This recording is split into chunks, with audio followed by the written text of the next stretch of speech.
আমন্ত্রণ জাগো টিভি সংবাদে, সঙ্গে আছি আমি আফরিন সুমনা। শুরুতেই জানিয়ে দিচ্ছি সংবাদ শিরোনামগুলো।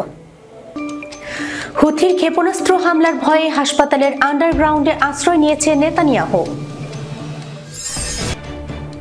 হামাসের গেরিলা যুদ্ধের কৌশল নিয়ে ঘুম হারাম ইসরায়েলের। ফের ব্যর্থ আকাশ প্রতিরক্ষা ব্যবস্থা, আবারও ইয়েমেন থেকে ইসরায়েলে ক্ষেপণাস্ত্র হামলা। প্রেসিডেন্ট মুইজ্জুকে সরাতে তার দলের নেতাদের $6 বিলিয়ন ঘুষ দেওয়ার পরিকল্পনা ভারতের। মোদী সরকারের ভয়ঙ্কর ষড়যন্ত্রের তথ্য ফাঁস করল ওয়াশিংটন পোস্ট। মার্কিন অস্ত্র মন্ত্রণালয়ের সিস্টেম হ্যাক করেছে চীন, মহাবিপাকে যুক্তরাষ্ট্র। কমরেড পুতিন আমার সবচেয়ে কাছের বন্ধু, নববর্ষের শুভেচ্ছা জানিয়ে যা বললেন কিম। দক্ষিণ কোরিয়ার প্রেসিডেন্টের বিরুদ্ধে গ্রেপ্তারি পরোয়ানা জারি। দর্শক, এতক্ষণ শিরোনাম শুনছিলেন, এবার জানিয়ে দিচ্ছি বিস্তারিত।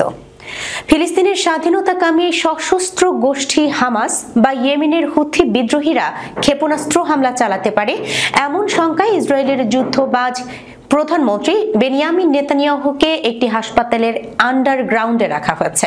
ইসরায়েলি প্রধানমন্ত্রীর দপ্তর এই তথ্য নিশ্চিত করেছে। গত রোববার নেতানিয়াহুর প্রোটেস্টের অস্ত্রোপচার হয়। জেরুজালেমের হাদাসা মেডিকেল সেন্টারে হওয়া অস্ত্রোপচারটির পর সেখানে আছেন তিনি। তবে ফিলিস্তিনি সশস্ত্র গোষ্ঠী হামাস ও ইয়েমেনের হুথি বিদ্রোহীরা রকেট হামলা চালাতে পারে এমন শঙ্কা থেকে নেতানিয়াহুকে হাসপাতালের আন্ডারগ্রাউন্ডে রাখা হয়েছে। ইসরায়েলি প্রধানমন্ত্রীর দপ্তর বলেছে, অস্ত্রোপচার সফলভাবে শেষ হওয়ার পর প্রধানমন্ত্রী জেগে ওঠেন। তিনি সুস্থ আছেন, তবে জীবনের নিরাপত্তার কথা চিন্তা করতে তাকে সুরক্ষিত আন্ডারগ্রাউন্ড ওয়ার্ডে রাখা হয়েছে। গত রোববার গাজার বেইত হানুন থেকে ইসরায়েলকে লক্ষ্য করে দুটি রকেট ছোড়া হয়। ইসরায়েলি বাহিনী রকেটগুলো আটকাতে সমর্থ হয়, কিন্তু 15 মাসের যুদ্ধের পর গাজা থেকে রকেট ছোড়ার বিষয়টি ভাবিয়ে তোলে দখলদারদের।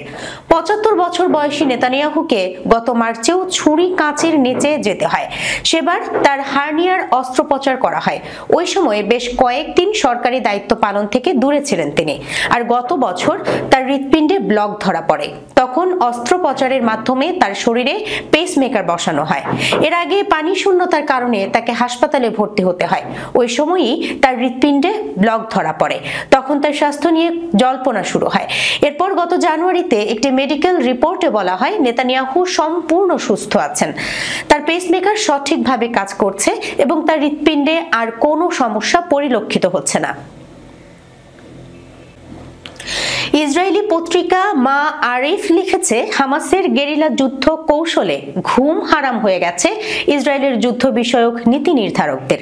সংবাদপত্র মা আরিফ ইসরায়েলি সামরিক বিশ্লেষক আভি আশকেনাজি এর উদ্ধৃতি দিয়ে লিখেছে, ইসরায়েলি সেনাবাহিনী ফিলিস্তিনি ইসলামী প্রতিরোধ আন্দোলন হামাসের গেরিলা যুদ্ধের কৌশল ব্যবহার নিয়ে উদ্বিগ্ন, যে কৌশলের কারণে 2000 সালের যুদ্ধে ইসরায়েল দক্ষিণ লেবানন থেকে সেনা প্রত্যাহার করতে বাধ্য হয়েছিল। পার্স টুডে জানিয়েছে, লেবাননের হিজবুল্লাহ প্রতিরোধ যোদ্ধারা 18 বছর পর 2000 সালের 25 মে দক্ষিণ লেবানন থেকে ইসরায়েলি সেনা প্রত্যাহার করতে বাধ্য করেছিল। লেবাননে এই দিনটিকে বলা হয় প্রতিরোধ ও মুক্তির দিবস। ইসরায়েলি সামরিক বিশ্লেষক আশকেনাজি যোগ করেছেন যে ইসরায়েলি সরকার এজন্য আতঙ্কিত যে হামাস লেবানন যুদ্ধে হিজবুল্লাহ যে পদ্ধতি বা কৌশল ব্যবহার করেছিল, অর্থাৎ তারা যে মাইন বিস্ফোরক ব্যবহার করেছিল, হামাসও একই কৌশল ব্যবহার করতে পারে। এই ইসরায়েলি সামরিক বিশ্লেষক আরো বলেছেন, হামাস প্রতিরোধ বাহিনী জাবালিয়ায় ইসরায়েলি ঘাঁটিতে হামলা চালিয়ে 3 সৈন্যকে হত্যা করেছে এবং 20 জনকে আহত করেছে। আশকেনাজির মতে ফিলিস্তিনিরা ভূগর্ভস্থ ল্যান্ড মাইন ব্যবহার করে ইসরায়েলের কাফির ব্রিগেডের 3 জন সৈন্যকে হত্যা করেছে এবং এছাড়া তারা রাস্তা এবং ভবনগুলোকে অবরুদ্ধ করার কৌশলগুলো ব্যবহার করেছে। সাম্প্রতিক দিনগুলোতে এই অঞ্চলের পরিস্থিতি থেকে বোঝা যায় যুদ্ধ ফ্রন্ট সম্প্রসারণের সাথে সাথে ইসরায়েলি সরকার অত্যন্ত দুর্বল হয়ে পড়েছে এবং ফিলিস্তিনি প্রতিরোধ বাহিনী সহজেই ইসরায়েলের স্পর্শকাতর সামরিক নিরাপত্তা ও গুপ্তচর বৃত্তির ঘাঁটিগুলোকে সফলভাবে লক্ষ্যবস্তুতে পরিণত করেছে। ফের ব্যর্থ আকাশ প্রতিরক্ষা ব্যবস্থা, আবারও ইয়েমেন থেকে ইসরায়েলে ক্ষেপণাস্ত্র হামলা। ইয়েমেনের উপতথ্যমন্ত্রী নাসরুদ্দিন আমের বলেছেন, তার দেশের সশস্ত্র বাহিনীর ছোড়া ক্ষেপণাস্ত্র ইসরায়েলের আকাশে প্রবেশ করেছে, কিন্তু দখলদার বাহিনী তা শনাক্ত কিংবা ভূপাতিত করতে পারেনি। ইয়েমেনের হুথি আনসারুল্লাহ আন্দোলন সমর্থিত সামরিক বাহিনী ইসরায়েলের বিরুদ্ধে ক্ষেপণাস্ত্র বিধ্বংসী অভিযান পরিচালনার পর আজ সকালে একথা ঘোষণা করেন নাসরুদ্দিন আমের। নাসরুল্লাহ আন্দোলনের পলিট ব্যুরোর সদস্য আরো বলেন, ফিলিস্তিনের অবরুদ্ধ গাজা উপত্যকায় ইহুদিবাদী ইসরায়েল যতক্ষণ পর্যন্ত গণহত্যা বন্ধ না করবে ততক্ষণ পর্যন্ত ইয়েমেনের পক্ষ থেকে দখলদার শক্তির উপর হামলা অব্যাহত থাকবে এবং তা দিন দিন জোরদার করা হবে। তিনি সুস্পষ্ট করে বলেন, যতক্ষণ পর্যন্ত গাজা নিরাপদ না হবে ততক্ষণ ইসরায়েলিদেরও নিরাপত্তা থাকবে না। সোমবার রাতে ইসরায়েলি বাহিনী দাবি করেছে যে ইয়েমেন থেকে ছোড়া একটি ব্যালিস্টিক ক্ষেপণাস্ত্র ভূপাতিত করেছে তারা। এ সময় পুরো অধিকৃত ভূখণ্ড জুড়ে সাইরেন বাজানো হয়। ইসরায়েল আরো দাবি করেছে, ইয়েমেন থেকে ছোড়া ক্ষেপণাস্ত্রের ধ্বংসাবশেষে কোনো হতাহতের ঘটনা কিংবা ক্ষয়ক্ষতি হয়নি। প্রেসিডেন্ট মোহাম্মদ মুইজ্জুর আমলে ভারত এবং মালদ্বীপের সম্পর্ক ফের আলোচনার কেন্দ্রে চলে এলো। নেপথ্যে মার্কিন সংবাদপত্র ওয়াশিংটন পোস্ট এর একটি প্রতিবেদন। সেখানে দাবি করা হয়েছে, চলতি বছরের গোড়ায় মুইজ্জুকে ইমপিচ করার জন্য ভারতের সাহায্য চেয়েছিল মালদ্বীপের বিরোধী দল মলদিভিয়ান ডেমোক্রেটিক পার্টি এমডিপি। নয়াদিল্লির কাছ থেকে নাকি $6 বিলিয়ন চাওয়া হয়। শেষ পর্যন্ত মুইজ্জুকে সরানোর পরিকল্পনা কার্যকর করা যায়নি বলে দাবি করা হয়েছে ওই প্রতিবেদনে। ওয়াশিংটন পোস্টের প্রতিবেদন অনুসারে মুইজ্জুকে পদচ্যুত করতে মালদ্বীপের পার্লামেন্টের 40 জন সদস্যকে ঘুষ দেওয়ার পরিকল্পনা করা হয়। এই 40 জনের মধ্যে মুইজ্জুর নিজের দল এর সদস্যরাও ছিলেন, কিন্তু মুইজ্জুকে সরানোর জন্য যথেষ্ট সংখ্যক ভোট সুনিশ্চিত করা যায়নি বলে দাবি করা হয়েছে। প্রতিবেদনে এও বলা হয়েছে, মুইজ্জুকে সরানোর পরিকল্পনা নিয়ে ভারতীয় গোয়েন্দাদের সঙ্গে আলোচনা হয় মালদ্বীপের বিরোধী দলের নেতাদের। তবে ভারত সরকারের ভূমিকা নিয়ে প্রতিবেদনে কিছু উল্লেখ করা হয়নি। মালদ্বীপের সাবেক প্রেসিডেন্ট তথা বিরোধী দলের প্রধান মোহাম্মদ নাসিদ এই প্রসঙ্গে বলেছেন, এই ধরনের পরিকল্পনার কথা আমার জানা নেই। ভারত কখনো এই ধরনের পদক্ষেপকে সমর্থন করবে না, কারণ তারা মালদ্বীপের গণতান্ত্রিক ব্যবস্থাকে সমর্থন করে। এখন পর্যন্ত এই বিষয়ে নয়াদিল্লির পক্ষে কিছু জানানো হয়নি। তথ্যসূত্র আনন্দবাজার অনলাইন। চীনের রাষ্ট্রীয় মদতপুষ্ট একটি হ্যাকার গোষ্ঠী মার্কিন তথ্য মন্ত্রণালয়ের সিস্টেম হ্যাক করেছে বলে দাবি করেছে যুক্তরাষ্ট্র। ডিসেম্বরের শুরুর দিকে এ ঘটনা ঘটলেও অর্থ মন্ত্রণালয় আইন প্রণেতাদের ঘটনাটি সম্পর্কে জানাতে একটি চিঠি দেওয়ার পর সোমবার বিষয়টি প্রকাশ্যে আসে। এদিকে যুক্তরাষ্ট্রের এমন দাবি প্রত্যাখ্যান করেছে ওয়াশিংটন ডিসিতে অবস্থিত চীনা দূতাবাস। চীনা দূতাবাসের এক মুখপাত্র বিবিসি নিউজকে বলেন, কোনো ভিত্তি ছাড়াই কাঁদা ছোড়াছুড়ির অংশ হিসেবে এই অভিযোগ করা হয়েছে। মার্কিন কর্মকর্তারা জানান, হ্যাকাররা অর্থ মন্ত্রণালয়ের একটি সিস্টেমে ও গোপন নয় এমন কিছু নথিতে প্রবেশ করতে পেরেছেন। হ্যাকিং এর এই ঘটনাকে বড় ঘটনা হিসেবে বিবেচনা করে এর প্রভাব খতিয়ে দেখতে এফবিআই ও অন্যান্য সংস্থার সঙ্গে কাজ করেছে মন্ত্রণালয়। মার্কিন অর্থ মন্ত্রণালয়ের এক মুখপাত্র বিবিসিকে বলেন, বিয়ন্ড ট্রাস্ট 8 ডিসেম্বর হ্যাকিং এর আশঙ্কার কথা জানিয়ে অর্থ মন্ত্রণালয়কে সতর্ক করেছিল। কোম্পানিটির মতে 2 ডিসেম্বর তারা প্রথম সন্দেহজনক গতিবিধি লক্ষ্য করে। তবে এর 3 দিন পর কোম্পানিটি বুঝতে পারে যে তাদের হ্যাক করা হয়েছে। ওই মুখপাত্র আরো বলেন, হ্যাকার গোষ্ঠী অর্থ মন্ত্রণালয়ের অনেক কর্মীর কর্মক্ষেত্র ও তাদের কাছে রাখা গোপন নয় এমন নির্দিষ্ট কিছু নথিতে প্রবেশ করতে সক্ষম হয়েছে। তবে কোন নথি হ্যাকারদের হাতে পড়েছে ও কত সময় ধরে হ্যাকিং হয়েছে তা জানায়নি মন্ত্রণালয়।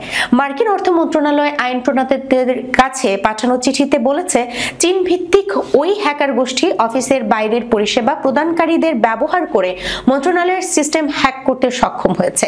এই সিস্টেম ব্যবহার করে কর্মীরা অফিসের বাইরে থেকে মন্ত্রণালয়ের সিস্টেমে ঢুকে কাজ করতে পারেন। মার্কিন কর্মকর্তারা বলেন, হ্যাকিং এর পর থেকে বিয়ন্ড ট্রাস্ট নামের ওই পরিষেবা বন্ধ রাখা হয়েছে।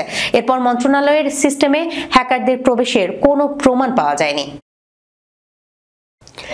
উত্তর কোরিয়ার নেতা কিম জং উন রাশিয়ার প্রেসিডেন্ট ভ্লাদিমির পুতিনকে নতুন বছরের শুভেচ্ছা জানিয়ে পিয়ংইয়ং ও মস্কোর মধ্যে গভীর সম্পর্কের প্রশংসা করেছেন। মঙ্গলবার কোরিয়ান সেন্ট্রাল নিউজ এজেন্সি জানিয়েছে, নববর্ষ উপলক্ষে একটি চিঠিতে কিম তার প্রিয় বন্ধু এবং কমরেড পুতিন, রাশিয়ান জনগণ এবং রাশিয়ান সামরিক কর্মীদের শুভেচ্ছা জানিয়েছেন। কিম পুতিনকে তার দায়িত্বশীল ও কঠিন রাষ্ট্রীয় নেতৃত্বের কার্যক্রম এবং রাশিয়ান জনগণের সমৃদ্ধি, মঙ্গল ও সুখে বৃহত্তর সাফল্য কামনা করেছেন বলে কেসিএনএ জানিয়েছে। খবর আল জাজিরার। কেসিএনএ এর প্রতিবেদনে আরও বলা হয়েছে, চিঠিতে কিম আরও লিখেছেন, তিনি আশাবাদী 2025 সালে 2024 সালের চেয়েও বেশি ঘনিষ্ঠ সম্পর্ক তৈরি হবে দুই দেশের মধ্যে। এছাড়া চিঠিতে ইউক্রেন যুদ্ধের কথা সরাসরি উল্লেখ করা হয়েছে। বলা হয়েছে, উত্তর কোরিয়া আশা করে 2025 সালে নব্য নাৎসিদের বিরুদ্ধে যুদ্ধে রাশিয়া সফল হবে, জয় লাভ করবে। আল জাজিরার খবরে বলা হয়েছে, পুতিন প্রমাণ ছাড়াই দাবি করে আসছেন 2022 সালে ইউক্রেনের রুশ আগ্রাসন শুরু করাটা রাশিয়ান ভাষাভাষীদের নব্য নাৎসি একনায়কত্ব থেকে রক্ষা করার জন্য প্রয়োজনীয় ছিল। ইউক্রেন যুদ্ধ শুরু হওয়ার পর থেকে উত্তর কোরিয়া ও রাশিয়ার মধ্যে সম্পর্ক ঘনিষ্ঠ হয়েছে। চলতি বছরের জুন মাসে পুতিন দুই দেশের মধ্যে প্রথম উত্তর কোরিয়া সফর করেন। এ সময় দেশ দুটি একটি পারস্পরিক প্রতিরক্ষা চুক্তি স্বাক্ষর করে। দক্ষিণ কোরিয়া এবং ইউক্রেনীয় কর্মকর্তাদের মতে, পিয়ংইয়ং তখন থেকে ইউক্রেন যুদ্ধে রাশিয়ান বাহিনীকে সহায়তা করার জন্য 10,000-এরও বেশি সেনা পাঠিয়েছে। অবশেষে দক্ষিণ কোরিয়ার প্রেসিডেন্ট ইয়ন সুক ইয়োলের বিরুদ্ধে গ্রেপ্তারি পরোয়ানা জারি করেছে দেশটির একটি আদালত। স্থানীয় সময়ে আজ মঙ্গলবার গ্রেপ্তারি পরোয়ানা অনুমোদন দেয় আদালত। বার্তা সংস্থা রয়টার্সের প্রতিবেদন থেকে এ তথ্য জানা গেছে। সিউলের পশ্চিম জেলা আদালত তদন্তকারীদের আবেদনের পরিপ্রেক্ষিতে এই গ্রেপ্তারি পরোয়ানা অনুমোদন করা হয়। দক্ষিণ কোরিয়ার উচ্চ পদস্থ কর্মকর্তাদের দুর্নীতির তদন্তকারী সংস্থা অফিস ফর হাই র্যাঙ্কিং অফিসিয়ালও বিষয়টি নিশ্চিত করেছে। স্থানীয় গণমাধ্যমগুলো জানিয়েছে, দক্ষিণ কোরিয়ার ইতিহাসে বর্তমান কোন প্রেসিডেন্টের বিরুদ্ধে এটি প্রথম গ্রেপ্তারি পরোয়ানা। দেশটির পার্লামেন্টে অভিশংসিত হওয়া এই প্রেসিডেন্টের বিরুদ্ধে ক্ষমতার অপব্যবহার করে সামরিক আইন আরোপের অভিযোগে অভিযুক্ত করা হয়েছে। এর আগে গত 3 ডিসেম্বর সামরিক আইন জারি করার সিদ্ধান্তের কারণে 2 সপ্তাহেরও কম সময়ের মধ্যে তাকে অভিশংসন এবং ক্ষমতা থেকে বরখাস্ত করা হয়েছিল। দেশটির বার্তা সংস্থা ইয়োনহাপ সিআইও-কে উদ্ধৃত করে বলেছে, বর্তমান এই গ্রেফতারি পরোয়ানা 6 জানুয়ারি পর্যন্ত কার্যকর থাকবে। ধারণা করা হচ্ছে, গ্রেপ্তারি পরোয়ানা প্রয়োগ করা হলে ইয়নকে সিওল ডিটেনশন সেন্টারে আটক রাখা হবে। তবে ইয়নের বিরুদ্ধে গ্রেপ্তারি পরোয়ানা কখন বা কিভাবে কার্যকর হবে তা এখনো অস্পষ্ট। গ্রেপ্তারি পরোয়ানা মঞ্জুর করার বিষয়ে আদালতের যুক্তি সম্পর্কে সিআইও কোনো মন্তব্য করেনি। দর্শক, এই ছিল এখনকার মতো জাগো নিউজে। যাবার আগে শিরোনামগুলো জানিয়ে দিচ্ছি আরো একবার। হুথির ক্ষেপণাস্ত্র হামলার ভয়ে হাসপাতালের আন্ডারগ্রাউন্ডে আশ্রয় নিয়েছে নেতানিয়াহু। হামাসের গেরিলা যুদ্ধের কৌশল নিয়ে ঘুম হারাম ইসরায়েলের। ফের ব্যর্থ আকাশ প্রতিরক্ষা ব্যবস্থা, আবারও ইয়েমেন থেকে ইসরায়েলে ক্ষেপণাস্ত্র হামলা। প্রেসিডেন্ট মুইজ্জুকে সরাতে তার দলের নেতাদের $6 বিলিয়ন ঘুষ দেওয়ার পরিকল্পনা ভারতের। মোদী সরকারের ভয়ঙ্কর ষড়যন্ত্রের তথ্য ফাঁস করল ওয়াশিংটন পোস্ট। মার্কিন অস্ত্র মন্ত্রণালয়ের সিস্টেম হ্যাক করেছে চীন, মহাবিপাকে যুক্তরাষ্ট্র। কমরেড পুতিন আমার সবচেয়ে কাছের বন্ধু, নববর্ষের শুভেচ্ছা জানিয়ে যা বললেন কিম। দক্ষিণ কোরিয়ার প্রেসিডেন্টের বিরুদ্ধে গ্রেপ্তারি পরোয়ানা জারি।